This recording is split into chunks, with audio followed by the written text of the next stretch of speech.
Here at the Pine Bluff Country Club with my buddy Chef Jamie McAfee. He's going to take these winter squash and make some amazing food with it. Let's watch.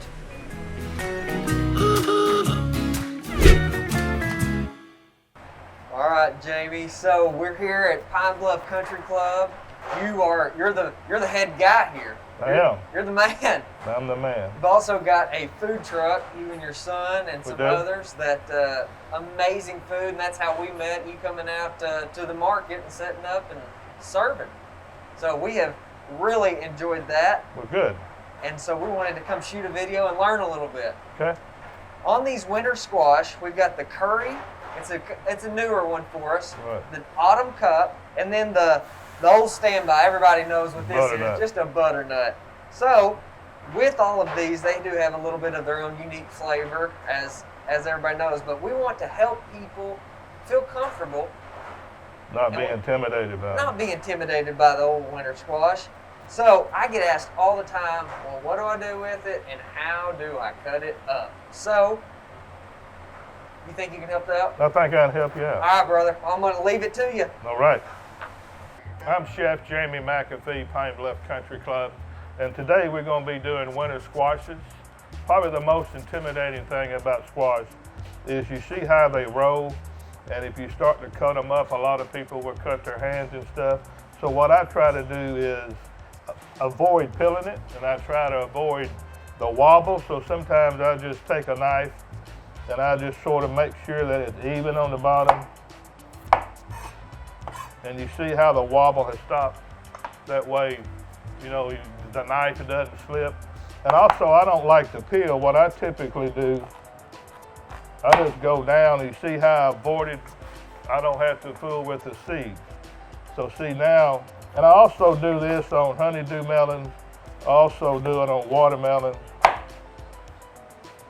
And then what I avoid is, I avoid having to fool with this. You know, you're throwing some, you know, you can get this out, and what this can do is you can, you know, make a soup or something of that nature out of it. See, I do have a little left, but not much. All you do is you'll take a spoon. At the end of the day, you can take a spoon and just do that. But for the most part, I didn't have to dig down in the squash like you would a pumpkin or something of that nature.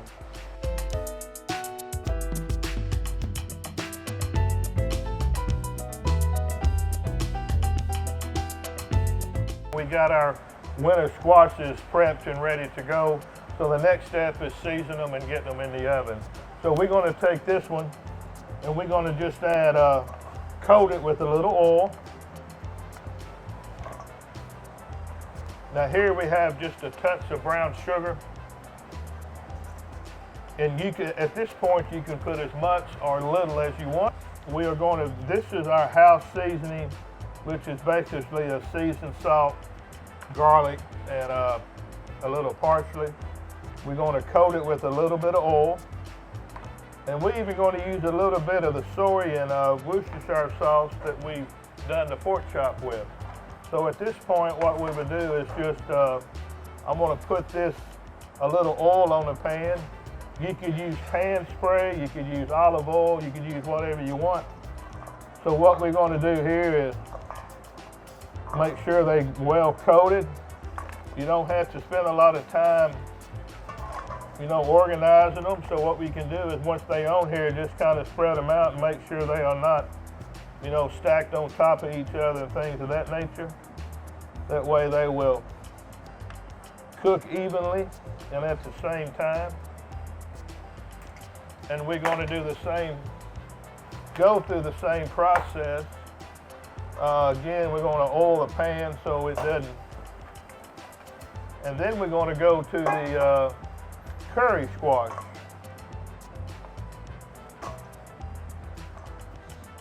This time we're going to put a little more sugar. We're going to go with a curry and ginger, a blacking seasoning I've added curry and ginger to. And then we're going to, you know, do a little bit of the soy. We have enough oil, I think, left in the pan. We can put a little more so it gets a good coating.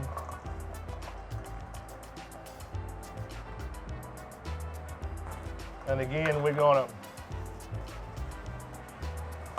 dump this on the pan and just get it ready to roast. Now we're gonna put this in the oven and we're gonna cook it to what we call fork tender. And if you want me to give you a time limit, 350 degrees, you're looking at 10 minutes. Today we are preparing grilled pork chop with 3 types of squash with a jasmine rice. And then we're doing a bronze catfish with jasmine rice and roasted squash. We're going to cook our rice in an Instant Pot today. And typically it's 1.5 cups of broth or water to a cup of rice. Today we did 4 cups of rice, 8.5 cups of broth. Obviously we added salt and some seasonings to it, and we cooked it 15 minutes in the Instant Pot. The catfish, all we did is we washed it, we patted it dry, and then we did a little, you know, I make up my own blackened seasoning, and blackened seasoning was very popular in the 70s and 80s. And you know, curry and ginger go real well with winter squashes. So to my blackened seasoning, we just added a little curry, added a little ginger. And even though it's blackened seasoning, we baked it in the oven just so the household chef or cook wouldn't have to deal with the smoke. When you cook the pork, obviously you want to wash it, then you want to, you know, pat it dry. Then I use a marinated soy sauce and Worcestershire sauce, you know, marinate it 5-10 minutes. And then I season it, I mark it on the grill, and then I bake it in the oven 15 to 20 minutes. And it should come out about 140 degrees. Now we have everything out of the oven, and we're going to assemble a couple of them on a plate for you. First thing we're going to do is you see the Ralston family jasmine rice, which is one of my all-time favorite rice. Just to fancy it up a little bit, I have a ramekin, and we're going to, and the great thing I like about this rice is plate presentation. So it really is easy to work with. We're just going to stack it down and it's going to come. So now we've had the curry squash, and we have the squashes that we have roasted. We've tossed them in oil, we tossed them in our seasoning, and you see how beautiful color that they are. So what we're going to do is we'll just arrange each one of them different colors just for the presentation.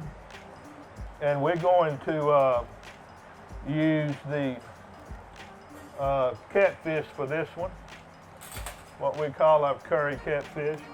You know, we just baked it. If you notice, I'm not even using a spatula to get this off with.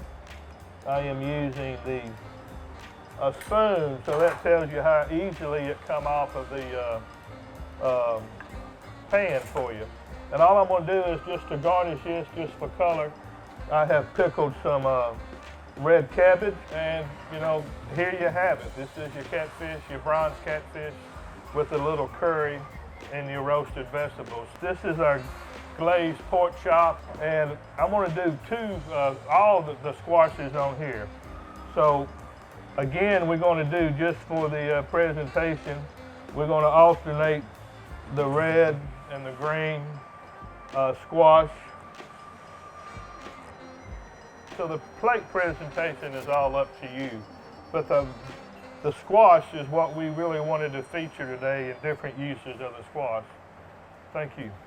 As you can see, rice and winter squash can go with anything, pork or catfish. Really appreciate Jamie and Pine Bluff Country Club letting us come out and film and showcase them, as well as some good tips on cooking.